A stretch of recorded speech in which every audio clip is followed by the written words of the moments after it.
നവകേരള സദസ്സിന്റെ തുടർച്ചയായുള്ള മുഖാമുഖം പരിപാടിയുടെ വേദിയിൽ അവതാരകയോട് ക്ഷുഭിതനായി മുഖ്യമന്ത്രി പിണറായി വിജയൻ ഉദ്ഘാടനം നിർവഹിച്ചതിനായി അറിയിച്ചുകൊണ്ടുള്ള പ്രസംഗം അവസാനിപ്പിച്ചതിന് പിന്നാലെയാണ് അവതാരകയോട് മുഖ്യമന്ത്രി മൈക്കിലൂടെ തന്നെ നീരസം പ്രകടിപ്പിച്ചത്.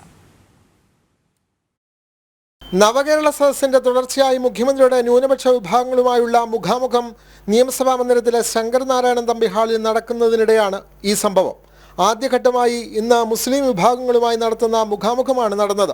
മുസ്ലിം സംഘടനാ പ്രതിനിധികൾ, മഹല്ല് കമ്മിറ്റി ഭാരവാഹികൾ, മദ്രസ അധ്യാപകർ, വിദ്യാർത്ഥികൾ തുടങ്ങിയവർ വേദിയിലിരിക്കെയാണ് മുഖ്യമന്ത്രിയുടെ രോഷപ്രകടനം. ഈ പരിപാടിയിൽ എല്ലാവരും കാലത്ത് തന്നെ എത്തിയത് അങ്ങേയറ്റം സന്തോഷം പകരുന്ന കാര്യമാണ്. അതിന് എല്ലാവർക്കും അഭിവാദ്യം അർപ്പിച്ചുകൊണ്ട് ഈ പരിപാടിയുടെ ഉദ്ഘാടനം നിർവഹിച്ചതായി അറിയിച്ചുകൊണ്ട് അവസാനിപ്പിക്കുന്നു.